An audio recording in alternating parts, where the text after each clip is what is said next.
Hello guys, welcome back to our channel. We're so excited to have you again. The brave lawyer of Nnamdi Kanu have decided to speak out concerning some of the attitude of some state governors against the people whom he is defending, talking about the IPOB members. And for him, he believes that they are overly unfair with them. I wouldn't like to explain more about this. Let's just go into details of the news so that you get to hear from the horse's mouth in an interview that he was granted. We are going to listen to some of the questions that were thrown at him and what his responses were like. And according to the news, the indigenous people of Biafra IPOB lawyer Ifeanyi Ejiofor is in court challenging the legality behind the federal government's proscription of the pro-Biafra group since September 2017. In an interview, the IPOB lawyer alleged that some governors have joined the fray to be vicious on arrested IPOB members in their domain. Ejiofor alleged that state governors, particularly Nyesom Wike of Rivers State and Uzodinma of Imo State, have seemingly sworn to be ruthless on arrested IPOB members in their state. According to him, both governors brazenly intimidated an arm-twist judicial official to truncate speedy hearing and release of arrested IPOB members so that they would spend longer time in police custody. Ejiofor spoke on why IPOB's proscription is a politically motivated move to quainten the group's call for self-determination, the affirmation of the ESN, that's Eastern Security Network, giving an update on the case he filed against the government concerning the December 2019 havoc that was unleashed on him by security forces at his hometown in Erefite, Anambra State. Let's just look at some of the questions that were thrown at him. And the first question here was that as an IPOB member, you are involved in court processes of securing the released IPOB members locked up in various correctional facilities across the state or across the country. How has that experience been for you and for your chambers? And in his response, he said, it has been a very hectic experience indeed. I have been exposed to life-threatening situations in the discharge of my professional services as a lawyer. An example is the carnage that was unleashed in my house on the 2nd of December 2019 by agents of the state.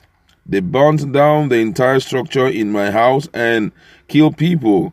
These are unwarranted because I have never, in the course of discharge of my professional responsibility, detoured from my instincts. I have been guided at all times by dictates of our ethics, so we have been exposed to a number of risks in these cars. Some judges, especially at the state level, are afraid because they get threatened for showing interest in looking into our cases. And this has been our greatest undoing. States like Imo and Rivers are principally where the state executive are openly threatening judges, judicial officers by their words of mouth and conduct towards IPOB matters. When IPOB members are arrested and detained and taken to court, but when we get to court, we are faced with timorous judicial officers who would not even listen to our argument. But that notwithstanding, we have been steady and consistent in the defense of humanity because we are fully aware that IPOB is not a terrorist organization because they are operating within the confines of the law. And that is my major determinant factor. I have defended IPOB in virtually all courts across the Southeast and South-South, and none have been convicted for any offense bordering on act of war and the other bogus charges filed against them. I win the cases and release them in their numbers through judicial process because I know that they are operating within the confines of the law and exercising their right for self-determination as provided in the Constitution. He was asked to give example of how the state executive manipulate judicial officers in court cases involving IPOB members. And in his response, he said, yes, I can give you a classical example of the state intervention of judicial process, particularly as it affects matters concerning the IPOB. Earlier last year, 2020, in Rivers State, way before the NSAS protest, some people were arrested, detained, and taken to court for frivolous charges of being involved in terror and belonging to IPOB. We were ready to defend them at the court.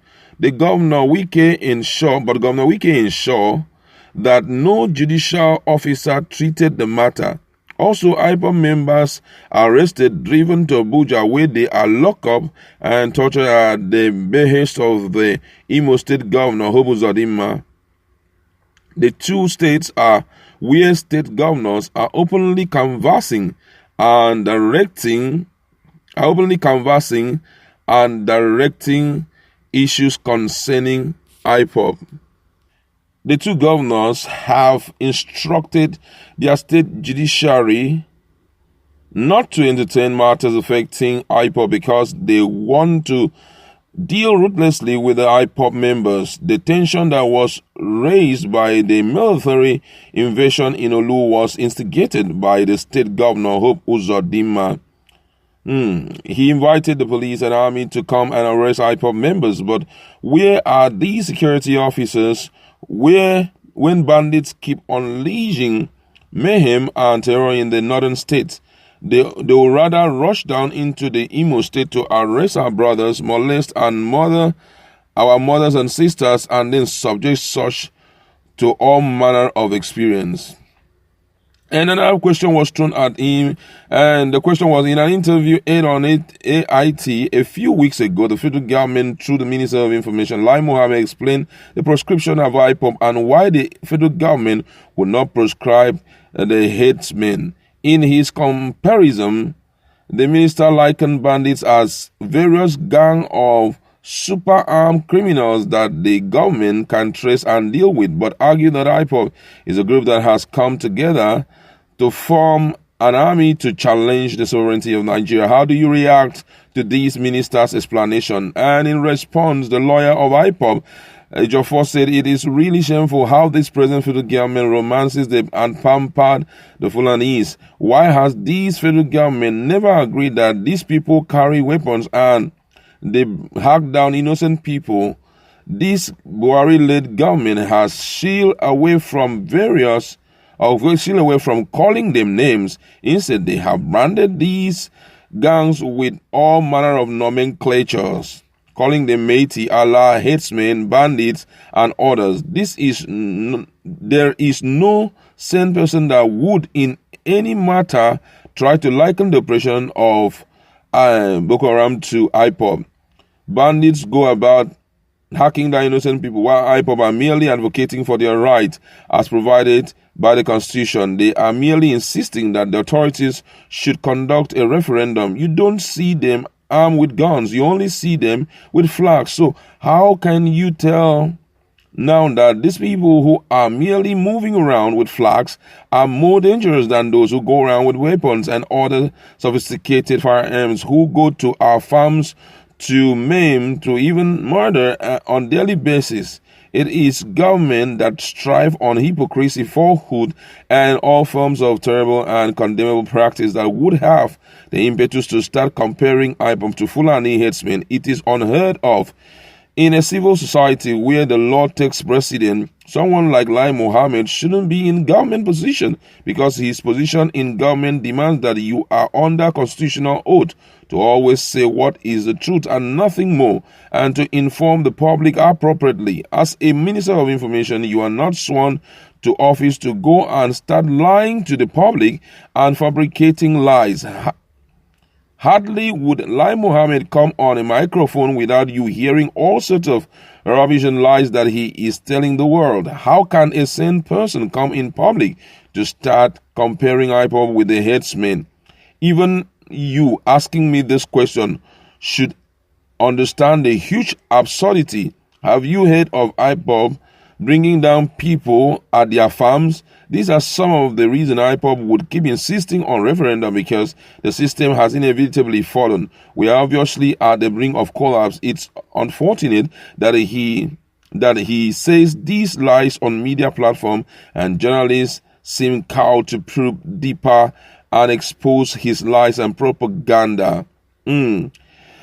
Another question was thrown on him in respect to ESN, and according to the question, said that Nnamdi Kanu announcement of the formation of ESN on December 12, 2020 was a move that raised so much dust in Nigeria. Many people, especially government officials, attacked in a regional army and used that to further justify the proscription of IPOB. What is his position on these? And according to his response, Ejiofor said that ESN is a child of destiny. We all know what led to the unveiling of ESN. Before now, it has been a common story and a common happening that our farms have been turned to a place where cases of killing, torture, and kidnapping keep happening. And when it became compromised, he said, and when it became obvious that the government was nonchalant because they were grossly compromised, we had to improvise a solution to our problem.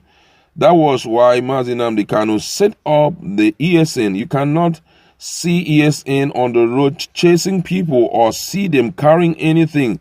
People don't even know who they are because they live in the forest and the bushes to give protection to our brothers and sisters who go to their farm. Without being there, they cannot go to their farm. Without ESN, people were scared to go to their farm. So ESN was set up for the purpose of securing the people from bandits and Fulani herders. We have a situation where the security agencies were no longer helping. The military, police, and SSS were all there, yet we keep recording cases of kidnapping every day. We have heavily armed Fulani headsmen moving around the forest and farms on daily basis, doing all manner of things that they are no one dares to question them. So what I'm saying is that, to the best of my knowledge and from all indices available, ESN has come to stay. The operation of ESN is in the bush and never in any way connected with activities of IPOB. ESN is not in the bush to agitate for IPOB freedom or referendum. They are there for the purpose of protecting the lives and their people. When the police military fail to protect the people, what do you want us to do? This Fulani-led government has an agenda to bring in these people from across African forests, and if not for the advent of ESN, the situation could have been worse than what we have now, and there is no way you can connect the activities of ESN with IPOB. I want you to get it very clear. ESN are not in the bush for Biafra independence, but they are in the bush to provide security where the state has failed. I want you to understand the IPOB are lawful people who operate within the confines of the law. You can't see them in the bush or on the road moving around with machetes or weapon of any kind. I have convinced the court, and it was ruled in court that IPOB operation do not fall within the threshold of a lawful organization because of the way the activities go. So when the federal government secretly went to the Federal High Court to obtain an order through the back door to prescribe IPOB, it was politically motivated, and we're still in court to challenge it. And you know the Nigerian system,